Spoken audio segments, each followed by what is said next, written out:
Strategi ini plus ya mereka habis itu bikin aplikasi My Bluebird buat mereka sendiri. Mereka udah aman. Walaupun memang banyak banget customernya pindah, tapi karena nggak ikut perang harga, mereka survive sampai pukulan kedua, yaitu COVID. Sekuat apapun kolaborasinya, kalau jalanan ditutup total, ya bisnisnya sama aja mati. Ini makanya kalau kalian investor mereka, lihat laporan keuangan 2020, itu pasti geleng-geleng banget. Rugi 161 M, pendapatan turun sampai setengahnya. Walaupun di sini nafasnya sebenarnya nggak sepanjang itu ya. Tiba-tiba terjadi sesuatu yang kayak malaikat turun dari langit. Fenomena namanya tech winter. Nah, tiba-tiba startup kelihatan nggak sustainable. Investor mulai nggak ngasih duit lagi. Ingat kan Bluebird nggak turunin harga dan konsisten loh waktu itu 20-30% lebih mahal daripada taksi online. Baru tuh mereka pelan-pelan naik lagi. Tapi hebatnya gini ya, setelah hampir 5 tahunan, hampir 10 tahun, banyak banget mobil-mobil dari taksi online ini yang udah mulai tidak terurus. SOP-nya mulai ditinggalin, ada yang bilang mobilnya bau rokok, ada yang jorok. Dimana banyak perusahaan taksi ikut turun harga dan menurun kualitas. Mereka malah nyasar market yang ke atas. Brandnya diperkuat dan yang gue tahu mereka tuh obses sama quality control, SOP-nya ketat banget.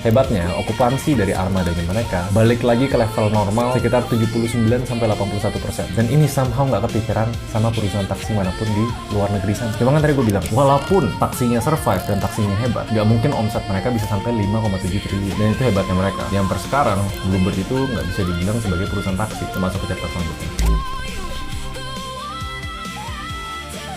Ini statement gongnya. Profitnya mereka itu paling gedenya bukan gara-gara taksi, tapi yang bahasa kerennya mobility as a service. Sebelum gue jelasin artinya apa, dan ini bisa jadi pelajaran buat kita juga. Kalau ada kompetitor yang gede banget dan punya banyak duit, instingnya bukan langsung ngelawan balik, tapi cari medan perang yang lain yang nggak bisa disentuh sama kompetitor ini. Dan bener, Bluebird ini malah fokus ke bisnis non-taksi. Yang padahal dulu taksi itu hampir semua dari profitnya mereka. Sekarang malah banyak di jasa-jasa mobilitas. Biar kalian kebayang ya, jasa mereka namanya Golden Bird. Nyewa mobil Denza, Alphard, sekalian sama supirnya, dan ini sering dipakai sama perusahaan-perusahaan, korporat, customer retail. Ada juga yang namanya Big Bird, sewa bus buat yang rame-rame. Kalau mau keluar kota, City Trans. Mau ngirim barang, Bluebird kirim. Nah hebatnya, bisnis barunya mereka ini nggak butuh lama untuk ngekontribusiin 30% dari total pendapatan mereka. Lebih tepatnya, hampir 2 triliun rupiah.